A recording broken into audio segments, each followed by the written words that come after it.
नमस्कार, हमारा नाम विवेक है और जिस तरीके से राजनीति उत्तर प्रदेश के अंदर दिखाई दे रही है और पूरे देश के अंदर जो चीज़ें चल रही हैं उस पर आज हमारे साथ बात करने के लिए प्रोफेसर कुलदीप मलिक जी हैं। और जहाँ तक आप राजनीति की बात कर रहे हो और राजनीति में जो मुद्दे चल रहे हैं, मैं तो बार बार कह रहा भाई, अलग अलग मंचों से कह रहा, जो मुद्दे होने चाहिए वे तो राजनीति में है ही नहीं। राजनीति में मुद्दे जो होने चाहिए वो होने चाहिए। इस देश की बद से बदतर होती हुई जो शिक्षा व्यवस्था है उसका, हम सभी के गिरते हुए स्वास्थ्य का, इस देश में खराब होते हुए पर्यावरण का और इस देश की बढ़ती हुई जनसंख्या का। लेकिन यहाँ पे मुद्दे क्या है? मुद्दे है जाति के, धर्म के, सांप्रदायिक, मस्जिद के। और चूंकि इस देश के नेताओं को अब ये अच्छे से समझ आ गया कि जो देश की जनता है उनको बहुत ही अच्छे से जाति में, धर्म में, संप्रदाय में अलग अलग इसमें बांट के वे अच्छे से इनका वोट हासिल कर सके, तो वे असली मुद्दों की बात ही नहीं कर रहे।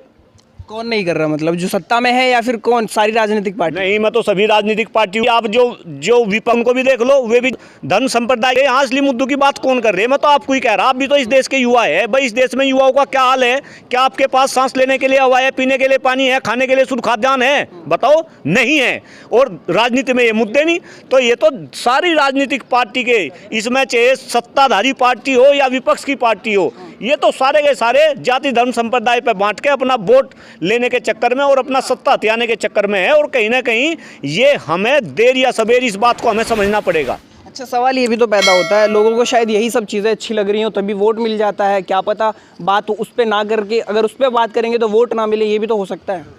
नहीं, ऐसा नहीं है। और ये तो देखो एक चक्र है, हो सके अभी ऐसा हो, लेकिन आने वाले टाइम में ये चक्र घूमेगा, धीरे धीरे लोगों को बात समझ आएगी। आप देख लो महंगाई की कितनी मार है, डीजल और पेट्रोल 100 के पार है।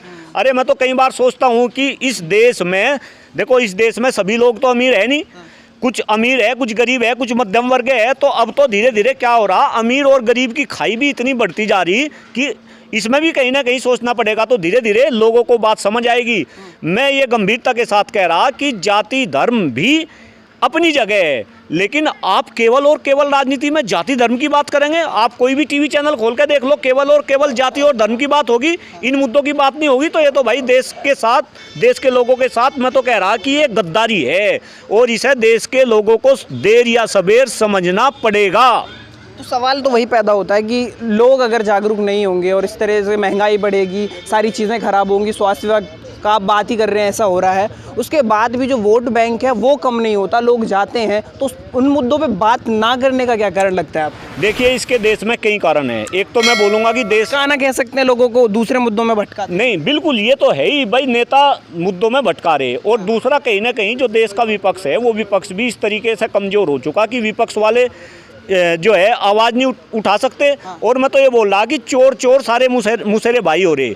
आप पक्ष की बात करो, आप विपक्ष की बात करो, इन्हें पता कि अब आप हिंदू और मुस्लिम की बात कर लो तो इन्हें कहीं ना कहीं वो समाज बट जाएगा। और जो हिंदूवादी पार्टी है उनको सारा हिंदू इकट्ठा होकर वोट दे देगा, जो मुस्लिमवादी पार्टी है वो उनको जो है मुस्लिम वोट दे देंगे। लेकिन आप ये देखो भाई, हम तो सुरक्षित है। आने वाले टाइम में इस देश की जो पीढ़ी है ये कैसे सुरक्षित हो रही? इस देश में आज सांस लेने के लिए हवा नहीं, पीने के लिए पानी नहीं, खाने के लिए शुद्ध खाद्यान्न नहीं, हमारी शिक्षा व्यवस्था अच्छी नहीं, तो कैसे देश चलेगा? और हम सभी को समझना पड़ेगा। अरे देश के नेता तो कह रहे हैं हम इस देश को विश्वगुरु बना देंगे। इस देश में जब युवाओं का इतना बुरा हाल है, कोई मुझे बताओ इस देश को कैसे विश्वगुरु बनाएंगे? श्रीमान जी, मैं जगह जगह वर्कशॉप सेमिनार्स लेता हूँ। आज देश का 70% से ज़्यादा युवा अस्वस्थ है। आज हमारे पास पीने का पानी नहीं रह रहा, आज हमारे पास सांस लेने के लिए हवा नहीं रह रही। आप एयर क्वालिटी इंडेक्स, आप तो एनसीआर में रहते हैं, एयर क्वालिटी इंडेक्स की बात करो, हमेशा 400 के पार मिलता है। इतनी बीमारी, कैंसर पहले गांव में एक आध इंसान को मिलता था, आज घर घर में जो है कैंसर के पेशेंट है। तो जब ये देश अस्वस्थ होगा तो फिर ये देश कैसे विश्वगुरु बनेगा? क्या है समाधान? क्या समाधान है जागरूकता, समाधान है आप जैसे युवा, आप मेरा इंटरव्यू ले रहे, आप ऐसे लोगों से बात करो। क्योंकि देश की जो मीडिया है वो मीडिया भी कहीं ना कहीं पथभ्रष्ट है। आप भी तो मेरे पे बात कर रहे हैं, बड़े बड़े मीडिया हाउस वाले क्यों ऐसी बात नहीं कर सकते? क्यों शिक्षा व्यवस्था की बात नहीं कर सकते? क्यों इस देश के खराब होते हुए पर्यावरण की बात नहीं कर सकते? क्यों बढ़ती जनसंख्या की बात नहीं कर सकते? तो कहीं ना कहीं मीडिया का भी एक महत्वपूर्ण रोल है जो मीडिया को निभाना पड़ेगा। भाई मीडिया तो लोकतंत्र का चौथा स्तंभ है, तो कहीं ना कहीं मीडिया को लोगों को जागरूक करना पड़ेगा। और ऐसे ही ये चिंगारी, मैं भी जागरूक हुआ, मैंने भी बात करनी शुरू करी, आज आप जागरूक हुए, आपने भी बात करनी शुरू करी, तो धीरे धीरे कहीं ना कहीं लोगों को हमें ऐसे जागरूक करना पड़ेगा, चेन बनानी पड़ेगी, लोगों को समझाना पड़ेगा कि भाई कैसे। मैं मान रहा धर्म भी अपने आप में सर्वोपरि है, धर्म का मुद्दा भी बहुत बड़ा है, लेकिन धर्म की आड़ में आप जो है नेताओं को नेता बनाते जाओ, इनको सत्ता सौंपते जाओ और ये उसका दुरुपयोग करते जाए। भाई मैं शिक्षक हूँ, प्रोफेसर हूँ, मेरी वाइफ भी प्रोफेसर है। एजुकेशन व्यवस्था में कितना बुरा हाल है आप देखो।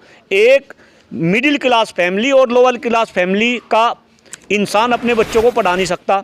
सारी एजुकेशन का प्राइवेटाइजेशन है, बड़े बड़े लाला एजुकेशन फील्ड में, वे शिक्षकों को सैलरी नहीं दे रहे और फिर भी हम जो है इन्हीं नेताओं का गुणगान कर रहे। तो कहीं ना कहीं ये धर्म की अफीम है जो आज पूरे हिंदुस्तान के लोग धीरे धीरे इसका नशा हो रहा, और मुझे तो ऐसा लगा है कि शायद आने वाले टाइम में इसके बहुत ही गंभीर परिणाम इस देश को भुगतने पड़ेंगे। अच्छा, लास्ट सवाल मेरा ये होगा, सत्ता में जो अभी बैठे हैं उनसे आप मानते हैं कि कुछ अच्छा कर पाएंगे? क्योंकि बुराई आप कर रहे हैं, काफ़ी समय से वो लोग बैठे हुए हैं, आपको लगता है कि ऐसा वो कर पाएंगे या फिर कुछ कर रहे हैं? नहीं, यहाँ सत्ता में जो बैठे बात उनकी नहीं हो रही, मैं सारी पॉलिटिकल पार्टी को कह रहा। जो सत्ता में आज नहीं बैठे, उन्होंने भी इस देश में 60 साल तक शासन किया, मैं कांग्रेस की बात कर रहा, और जो सत्ता में बैठे मैं भारतीय जनता पार्टी की बात कर रहा, वो भी 8 साल से शासन कर रहे।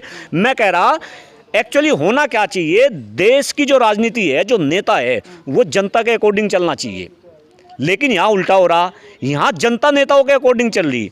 अब देखो भाई, ये नेता तो ऐसे ही लड़वाते रहेंगे, हिंदू मुस्लिम में लड़वाते रहेंगे, कहीं कुछ भी कराएंगे, कराने वाले ये नेता ही है, सबको मालूम है। अभी भी कल दिल्ली में आपने देखा, दिल्ली में दंगे हो गए, उससे पहले जो है राजस्थान में दंगे हो गए। मैं तो आपके चैनल के माध्यम से ये पूछना चाह रहा हूँ, और ये जनता को भी समझना चाहिए, क्यों भाई जहाँ चुनाव आने वाले होते हैं ये दंगे वहीं हो गए। अब राजस्थान में 1 साल बाद चुनाव आने वाले, दिल्ली में MCD के चुनाव आने वाले, तो दंगे यहीं क्यों हो रहे? पंजाब में भी चुनाव हो लिए, यूपी में भी चुनाव हो लिए, यहाँ दंगे क्यों नहीं हो रहे? ये उत्सव तो सब जगह मनाए जा रहे हैं। तो कहीं ना कहीं जनता को समझना पड़ेगा, मीडिया को एक अच्छा रोल दिखाना पड़ेगा। जनता समझ भी जाए तो ऑप्शन क्या है जनता के पास? अगर वो वोट ना दें, नकार दें, फिर भी सभी लोग आप दोनों को चोर बता रहे, तो जनता के पास क्या ऑप्शन है? नहीं, जनता के पास ही तो ऑप्शन है। अरे भाई, मैं ये कह रहा कि सभी लोग बुरे हैं, लेकिन इन बुरे लोग में भी तो कुछ लोग अच्छे हैं। आप व्यक्ति विशेष को देखो। मैं कह रहा कि अगर आप अच्छे हैं और आप किसी भी पॉलिटिकल पार्टी में हो, आप जहाँ भी जाएंगे वहाँ अच्छा ही करेंगे, लेकिन दिक्कत क्या है? पहली तो बात, अच्छे लोग राजनीति में आते नहीं। अच्छे लोग, और जो अच्छे लोग राजनीति में आवे उनको कहीं ना कहीं जनता पटकनी दे दे। जनता भी पटकनी नहीं देती है, जो नेता है बड़ी बड़ी पार्टी धन बल के उसमें वो जो उसे हरवा दे। तो ये तो कहीं ना कहीं भाई जनता को ही सोचना पड़ेगा, समाधान अल्टीमेटली जनता से ही निकलेगा। ऐसा ना हो कि ये देश क्रांति की तरफ जो है आगे बढ़े, ये कहीं ना कहीं सोचना पड़ेगा सभी को। बहुत बहुत धन्यवाद सर। थैंक यू जी, बहुत बहुत धन्यवाद आपका।